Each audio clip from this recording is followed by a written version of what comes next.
बिस्मिल्लाहिर्रहमानिर्रहीम। अस्सलाम वालेकुम। मेरा नाम है मुमना और आप मेरे साथ देखने वाले हैं तुर्की इस्तांबुल।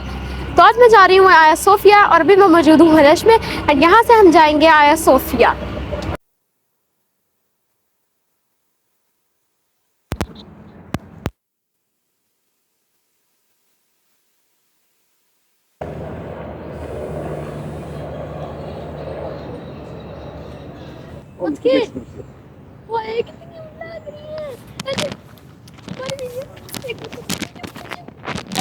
देखिए क्या ओ बत्तख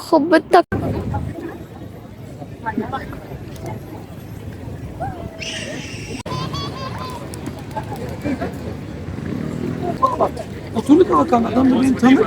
Beraber biz de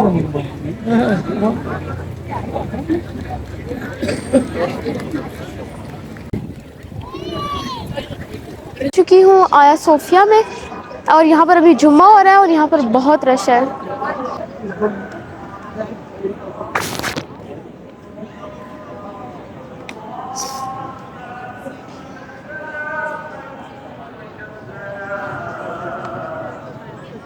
आया सोफिया 1000 साल पुरानी इमारत है। ये जो आप मेरे पीछे इमारत देख रहे हैं, इस इमारत की बुनियाद कंस्टेंटाइन ने 326 में रखी थी। 326 से लेकर 532 तक इसको जैसे तमीर किया जा रहा था, कभी ये जल रही थी, कभी ये सलीबी जंगों में बर्बाद हो रही थी, कभी ये जलजले की वजह से खराब हो रही थी। 532 में जब कंस्टेंटाइन की हुकूमत आई तो उसने इस चर्च को बड़े पैमाने पे तामीर करने का इरादा किया।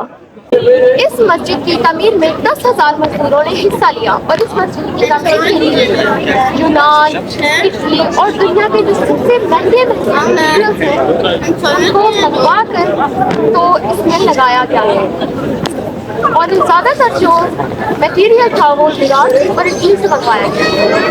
इस मटेरियल को दुनिया की सबसे महंगी गोल्ड चुन कर मंगवाया गया था।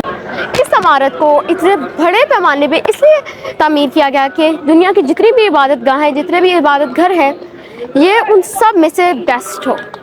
जब मुकम्मल हो गई, इसके बाद जब कंस्टेंटाइन इसको देखने के लिए आया तो उसने इसको देखकर ये कहा कि मैं हज़रत सुलेमान अलैहिस्सलाम पर हावी हो गया हूँ। उसने ये जुमले इसलिए इस्तेमाल किए क्योंकि जो हज़रत सुलेमान अलैहिस्सलाम के महल थे और आसपास घर थे वो सारे जिन्नों ने बनाए थे और उसने ये लफ्ज़ इसलिए कहे थे कि मैंने ये काम 10,000 इंसानों से ले लिया है। यहाँ के लोगों का कहना है, अब वल्लाहु आलम, पता नहीं कि ये बात सच है कि नहीं। तो आइए अंदर चल के देखते हैं कि जो उसने इतने बड़े अल्फाज बोले थे, क्या है ये मस्जिद उस अल्फाजों पे तमीर की गई है। अभी मैं लाइन में लग चुकी।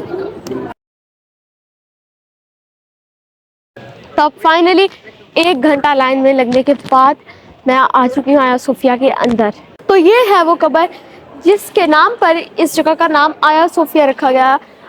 हज़रत ईसा अलैहिस्सलाम के ज़माने के बाद इजिप्ट के लोगों का जो मज़हब था वो लहतनी था और इस औरत ने अपना मज़हब छोड़कर हज़रत ईसा अलैहिस्सलाम का जो मज़हब था यानी कि ईसाई मज़हब इख्तियार कर लिया था।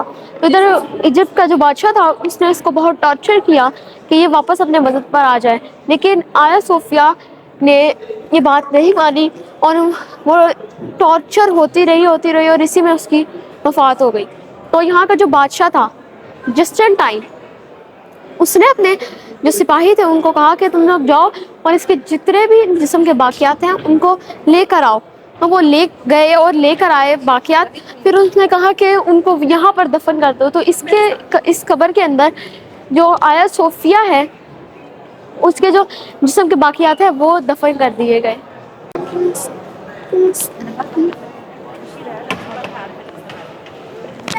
तो अभी हम उस दरवाजे से अंदर दाखिल होंगे जिस दरवाजे से सुल्तान मोहम्मद फातिह ने दाखिल हुए थे इस शहर को फतह करने के बाद।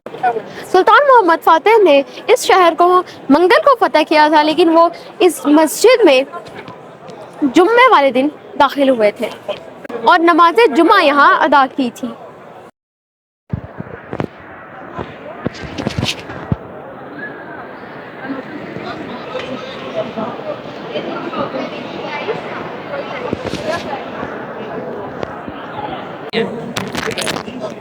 और इस बड़े गुम्बद को 4 छोटे गुम्बद कवर कर रहे हैं।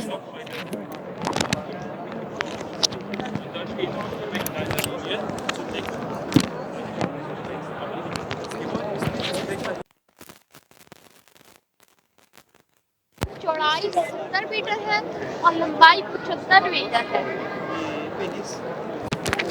और अगर अब इस गुम्बद के चारों तरफ नज़रें घुमाई जाएं तो यहाँ पर आपको 4 तस्वीरें नज़र आ रही होंगी। इन तस्वीरों के बारे में ईसाइयों का ये अकीदा है कि ये अल्लाह के 4 मुकर्रर फरिश्तों के तस्वीरें हैं जिन्होंने इस गुम्बद को सहारा दिया हुआ है।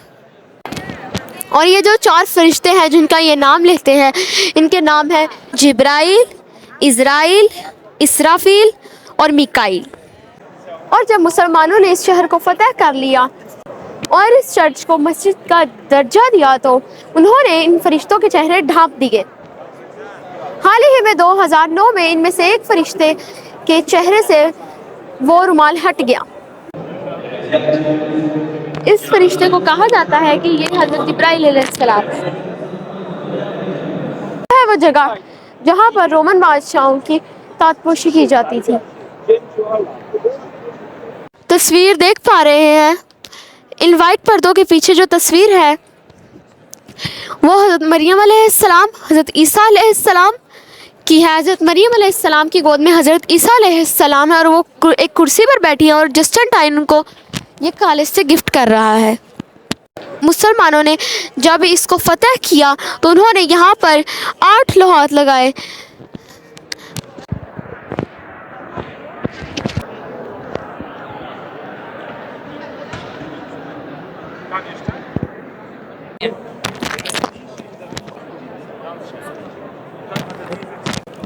और ये मस्जिद का हिस्सा है और यहाँ पर नमाज़ पढ़ी जाती है। और वो जो आप मिंबर देख रहे हैं जो ऊपर है, उधर बादशाह इबादत किया करते थे।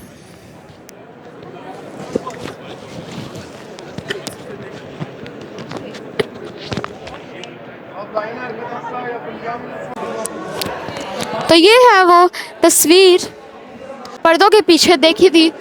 ये आप इसको साफ साफ देख सकते हैं कि यहाँ पर कंस्टेंटाइन और जस्टिन इनको दोनों खालिद से गिफ्ट कर रहे हो और हज़रत मरियम अलैहिस्सलाम की गोद में हज़रत ईसा अलैहिस्सलाम है वो जगह जो 1000 साल तक चर्च रही, 600 साल तक मस्जिद और 100 साल तक फिर म्यूज़ियम और अब 2020 में फिर से मस्जिद। कैसा लगा आपको मेरा ये व्लॉग, मुझे कमेंट में ज़रूर बताएं। एंड जाने से पहले लाइक, शेयर एंड सब्सक्राइब करके जाना मत भूलना। मुझे दें अब इजाज़त। अल्लाह हाफ़िज़।